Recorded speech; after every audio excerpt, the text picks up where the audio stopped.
अस्सलाम वालेकुम। एक मरतबा फिर से आपको अपने चैनल द ट्यूटोरियल एज पे खुशामदीद कहते हैं और इसी के साथ उम्मीद करते हैं कि आप तमाम देखने वाले सुनने वाले बिल्कुल खैर वाफियत से होंगे। आज का हमारा टॉपिक इंग्लिश लिटरेचर की लेक्चर सीरीज़ का एक इंतहाई इम्पॉर्टेंट टॉपिक है जिसका नाम है यू नेवर कैन टेल। और ये जॉर्ज बर्नार्ड शॉ का एक प्ले है। इस पे हम डिटेल से इसकी समरी पे, इसके करैक्टर्स पे वीडियो बना चुके हैं, इसकी ड्रामेटिक टेक्निक्स पे हम वीडियो बना चुके हैं। उनके लिंक आपको डिस्क्रिप्शन बॉक्स में मिलेंगे। अगर आपने अभी तक उन वीडियोज़ को नहीं देखा तो सबसे पहले गुजारिश है कि उन वीडियोज़ को देख लीजिएगा, उसके बाद आपको इसके थीम्स के बारे में समझ आएगी। तो विदाउट टाइम वेस्ट किए अब चलते हैं इसके मेन थीम्स की जानिब। तो सबसे पहले अगर हम इसके थीम्स की बात करें तो इसके तो जो मेन थीम्स हैं वो हम आज डिस्कस करेंगे। बेसिकली इसके थीम्स 4 से 5 हैं जो मेन हैं। तो सबसे पहले हम पहले थीम की अगर बात करें तो पहला थीम है इसका सोसाइटल कन्वेंशंस के बारे में। अब ये सोसाइटल कन्वेंशंस के बारे में क्या एक्सप्लेन करता है कि ये बेसिकली जो प्ले है ये सेट हुआ है विक्टोरियन सोसाइटी में। इसको विक्टोरियन सोसाइटी में लिखा गया है और वो जो विक्टोरियन सोसाइटी थी उसमें कुछ नाम्स ऐसे थे, कुछ कस्टम्स, ट्रेडिशंस एंड कुछ कन्वेंशंस ऐसे थे कि जो बिल्कुल एक मीनिंगलेस थे। जैसे हम फॉर एग्ज़ाम्पल हम अगर पाकिस्तानी सोसाइटी की बात करें, तो यहाँ पे एक जैज़ का कंसेप्ट दिया जाता है, एक ये ट्रेडिशन बन चुका है, एक कस्टम बन चुका है, एक कन्वेंशन बन चुका है। लेकिन ये जो कन्वेंशन है जैज़ वाला, ये एक मीनिंगलेस कन्वेंशन है। इसी तरह उस विक्टोरियन सोसाइटी में कुछ मीनिंगलेस और बेमकसद से कुछ रूल्स पाए जाते थे, कुछ कन्वेंशंस पाए जाते थे, कुछ नाम्स और ट्रेडिशंस पाए जाते थे। तो ये जो प्ले है उन कन्वेंशंस के ऊपर एक कमेंट्री प्रोवाइड कर रहा है, उनके बारे में एक कमेंट्री दे रहा है। और उन उस विक्टोरियन सोसाइटी के कन्वेंशंस को, उसके नाम्स को, ट्रेडिशंस को ये प्ले चैलेंज कर रहा है। किस तरह से चैलेंज कर रहा है? फॉर एग्ज़ाम्पल अगर हम किसी करैक्टर की एग्ज़ाम्पल लें, तो सबसे पहले हमारे पास एग्ज़ाम्पल आती है मिसेस क्लेंटन की। अब मिसेस क्लेंटन जो है वो एक इंडिपेंडेंट लेडी है। उसकी शादी तो हुई है लेकिन वो अपने हस्बैंड के साथ नहीं रह रही। अब ये विक्टोरियन सोसाइटी का एक कन्वेंशन था, एक ट्रेडिशन था कि एक लड़की को शादी करनी चाहिए और शादी करने के बाद उस लड़की को अपने हस्बैंड के साथ रहना चाहिए। ये एक ट्रेडिशन था वहाँ का, ये एक नॉर्म था। अब मिसेस क्लेंटन जो है इस नॉर्म को चैलेंज कर रही है by being independent, by being alone. वो अकेले रह रही है, कोई हस्बैंड के साथ नहीं रह रही, कोई किसी पे डिपेंडेंट नहीं है। वो अपने बच्चों को भी 3 बच्चे हैं उसके, उन तीनों तीनों बच्चों को उसने खुद पाला है, खुद खुद कमा के पाला है। वो खुद एज़ अ लॉयर है, एज़ वकील के तौर पे काम कर रही है। तो इस तरह से वो बीइंग इंडिपेंडेंट रह के और अलान रह के इस सोसाइटी के इस रूल को, इस कन्वेंशन को वो चैलेंज कर रही है। फिर आगे हम चलते हैं, इसका दूसरा जो थीम है वो है अनप्रिडिक्टेबिलिटी एंड अनसर्टेनिटी। तो ये जो प्ले है ये बेसिकली कहता है कि आपकी ज़िंदगी में कोई भी इवेंट्स जो आगे आने वाले हैं फ्यूचर में, तो उनके बारे में आप कुछ भी पहले से प्रिडिक्ट नहीं कर सकते, ना ही उन पे आप यकीन कर सकते हैं। और ये प्ले कहता है कि आप जो है ना प्रेजेंट में जीना सीखो।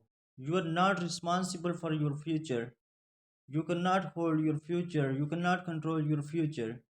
आप अपने फ्यूचर के ज़िम्मेदार इस वे में नहीं हैं, क्योंकि आप ना तो अपने फ्यूचर को कंट्रोल कर सकते हैं, ना ही आप अपने फ्यूचर को होल्ड कर सकते हैं। और कुछ भी अपने फ्यूचर के बारे में प्रिडिक्ट ना करें और ना अपने फ्यूचर के बारे में कुछ यकीन करें, उसके बारे में कुछ बिलीव करें। फॉर एग्ज़ाम्पल अगर आज हम अमीर हैं तो हमें चाहिए कि हम ये प्रिडिक्ट ना करें कि हम फ्यूचर में भी ऐसे ही अमीर रहेंगे, या हम ये बिलीव ना करें कि अब हम फ्यूचर में भी इसी तरह से हमारे पास पैसा होगा, रिच ही रहेंगे। अगर हम पुअर हैं तो हम हमारा ये बिलीव नहीं होना चाहिए, ये हम प्रिडिक्ट ना करें कि हम फ्यूचर में भी वो गरीब होंगे। बल्कि ये जो है ना अनप्रिडिक्टेबिलिटी और अनसर्टेनिटी को इम्ब्रेस करना चाहिए इंडिविजुअल को। ये प्ले इस पे इसके ऊपर कमेंट्री दे रहा है, क्योंकि आप अपने फ्यूचर के रिस्पॉन्सिबल नहीं हैं। तो अब जो है ना, लाइफ में ये प्ले कहता है कि लाइफ में किसी भी टाइम ट्विस्ट एंड टर्न्स आ सकते हैं। आज अब अगर आप एक अच्छे लेवल पे हैं तो कल आप लोअर लेवल पे हो सकते हैं। आज अगर आप लोअर लेवल पे हैं तो ज़िंदगी में कभी भी जो है आपकी लाइफ में trust trust and twist and turns आ सकते हैं। लिहाजा आप कुछ भी प्रिडिक्ट ना करें। इसकी हम एग्जांपल लेते हैं कि जो मिसेस मिस्टर क्रैम्पटन था, वो उसकी आइडेंटिटी पहले हिडन होती है। और जो मिसेस क्लेंटन की 3 बेटियाँ बेटे थे, फिलिप, डॉली एंड ग्लोरिया, उनको अपने फादर के बारे में कुछ पता नहीं होता कि उनका हकीकी फादर है कौन। और ना तो वो ये प्रिडिक्ट करती हैं कि वो अपने फादर को कभी फ्यूचर में जान पाएँगी, उससे कभी मिल पाएँगी, ना उनका ये बिलीव होता है कि वो अपने फादर से कभी भी मिल पाएँगी। लेकिन और ये जो होते हैं ना, ये अपनी माँ से भी पूछते हैं। 3 जो बहन-भाई हैं ना, वो अपनी माँ से अपने फ़ादर के बारे में पूछते हैं, ज़िद करते हैं कि हमें बताया जाए कि हमारा वालिद है कौन? लेकिन उस ज़िद के बावजूद भी उनको नहीं बताया जाता। तो फिर वो कभी कभी भी ये प्रिडिक्ट या बिलीव नहीं करते कि वो कभी ज़िंदगी में अपने फ्यूचर में अपने फ़ादर से मिल पाएँगे। लेकिन फिर उनकी ज़िंदगी में एक टर्न आता है, एक ट्विस्ट आता है। और फिर क्या होता है कि वो उसकी जो उनके फ़ादर की जो आइडेंटिटी है वो रिवील होती है, और बाद में पता चलता है कि मिस्टर क्रैम्पटन जो है उनका फ़ादर है। अब ये कहता है कि आप ज़िंदगी में ये कभी भी प्रिडिक्ट ना करें, बल्कि अनप्रिडिक्टेबिलिटी को आप एम्ब्रेस करें, अनसर्टेनिटी को एम्ब्रेस करें, क्योंकि लाइफ में कभी भी कुछ भी हो सकता है। आप पहले से कुछ नहीं जानते। जैसे उन्होंने पहले बिलीव नहीं किया था ना, उन्होंने प्रिडिक्ट नहीं किया था कि हम मिल पाएँगे अपने फादर से या नहीं। तो यही चीज़ ये प्ले बता रहा है। इसके आगे है फिर clash between modernism and tradition.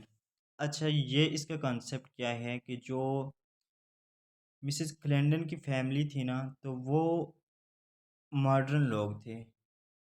वो बेसिकली जो था ना, वो अब्रॉड में रहते थे, और अब्रॉड में रहने के बाद वो वापस 18 साल के बाद इंग्लैंड में आए थे। अब जो इंग्लैंड की सोसाइटी थी, विक्टोरियन सोसाइटी, तो वो एक ओल्ड सोसाइटी थी और वो ट्रेडिशनल सोसाइटी थी। उसमें वो पुराने ट्रेडिशंस, पुराने नॉर्म्स और कस्टम्स पाए जाते थे।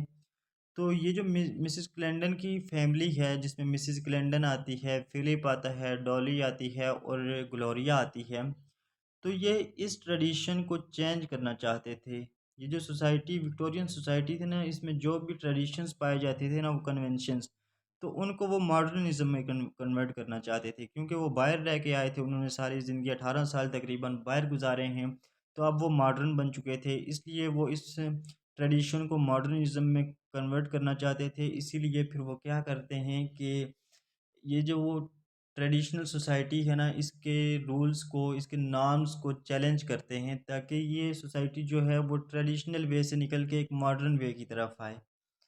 फिर आगे हम देखते हैं, इसका जो 4th नंबर पे थीम है वो है complexities of human relation.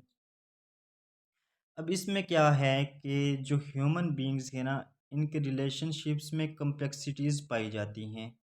Complexities किस वे में पाई जाती हैं कि ये प्ले बताता है कि रिलेशनशिप्स में एक ह्यूमन के 2 चेहरे होते हैं। मतलब कि एक जो है कहते हैं मुनाफ़िक़त वाला चेहरा, या हाइपोक्रिस्ट, या हम कहते हैं डबल फेसेस।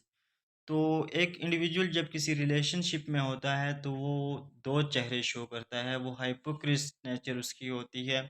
फॉर एग्ज़ाम्पल, जैसे एक कॉइन होता है ना, जिसको सिक्का बोलते हैं हम। तो उस सिक्के को हम अगर देखें तो एट अ टाइम हम उसकी दोनों साइड्स नहीं देख सकते, बल्कि एक साइड हम उस सिक्के की हम दोनों साइड देख सकते हैं, लेकिन एक टाइम में हम एक साइड देखेंगे, दूसरे टाइम में हम उसकी दूसरी साइड देखेंगे, दूसरा रूप देखेंगे। इसी तरह ये कहता है कि ह्यूमन रिलेशनशिप्स भी ऐसे ही हैं। एक टाइम में वो कुछ और होते हैं और एक टाइम में वो कुछ और होते हैं। फॉर एग्ज़ाम्पल, एक टाइम में वो बहुत अच्छे होंगे, रिलेशनशिप्स में, और दूसरा टाइम आएगा कि वो एक दूसरे के साथ बहुत बुरे बन जाएंगे। अब ये इसमें एग्जांपल हम लेते हैं कि फ़िलिप और डॉली जो हैं दोनों बहन-भाई हैं। तो इनके दरमियान एक बहन-भाइयों वाला इतना एक अज़ीम रिश्ता है और इतना ये एक दूसरे के साथ लवेबल हैं और एक दूसरे के साथ एक इनका इतना अच्छा कनेक्शन बना हुआ है कि वो हमेशा एक दूसरे के साथ रहना एंजॉय करते हैं, इसके साथ एक दूसरे के साथ प्यार करते हैं, मोहब्बत करते हैं। लेकिन फिर हम प्ले में ही देखते हैं कि उन दोनों के दरमियान में फ़ाइट भी होती है। एक टाइम पे वो लवेबल हैं, दूसरे टाइम पे वो हेटर्स बन जाते हैं। एक टाइम पे वो बहुत अच्छे से ज़िंदगी गुज़ार रहे हैं, दूसरे टाइम पे वो लड़ाइयाँ कर रहे हैं। तो ये उनका हाइपोक्रिस्ट फेस है, ये डबल फेस है उनका, जिसको हम मुनाफ़िक़त वाला चेहरा कहते हैं। इसी तरह हम देख सकते हैं कि जो ग्लोरिया और वैलेंटाइन का रोमांटिक रिलेशनशिप है, एक टाइम पे वो बहुत ही रोमांटिक होते हैं, लवेबल होते हैं एक दूसरे के साथ। फिर कुछ देर के बाद उनमें उसी रिलेशनशिप में मिसअंडरस्टैंडिंग, मिसकंसेप्शंस और फैमिली डायनामिक्स का केस आ जाता है। तो ये बेसिकली प्ले इस चीज़ के ऊपर बात कर रहा है और इसको वो चैलेंज कर रहा है कि जो कॉम्प्लेक्सिटीज़ आती हैं ना ह्यूमन रिलेशनशिप्स में, उनके बारे में कमेंट्री प्रोवाइड कर रहा है। इसके बाद है फिर फेमिनिज़्म। अच्छा, ये फेमिनिज़्म के ऊपर बात कर रहा है, ये वाला प्ले जो है ना फेमिनिज़्म का कंसेप्ट दे रहा है कि वो जो सोसाइटी थी ना विक्टोरियन सोसाइटी, तो उसमें मेल डोमिनेंट होते थे, मेल डोमिनेटेड सोसाइटी थी और फीमेल्स जो होती थी वो मेल्स पे डिपेंडेंट होती थी। लेकिन ये प्ले इस कस्टम को, इस कन्वेंशन को चैलेंज कर रहा है कि नहीं, जो फीमेल्स हैं वो भी इंडिपेंडेंट और अपनी ओन चॉइसेस अपना सकती हैं, उनको जो अच्छा लगेगा वो कर सकती हैं।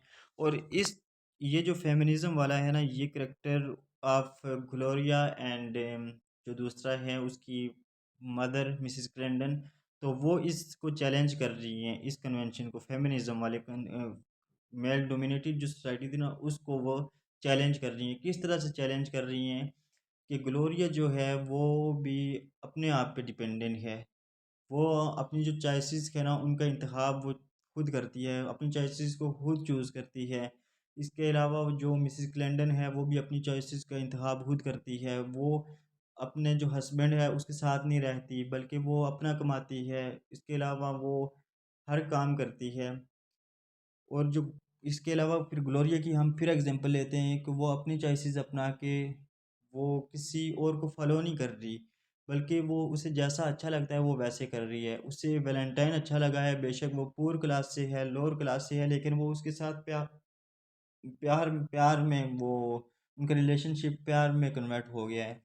तो ये प्ले इस फेमिनिज़्म के ऊपर बात करता है कि जो औरतें हैं ना, उनको इंडिविजुअल चॉइसेस होनी चाहिए उनके पास एक अपनी ऑटोनॉमी होनी चाहिए।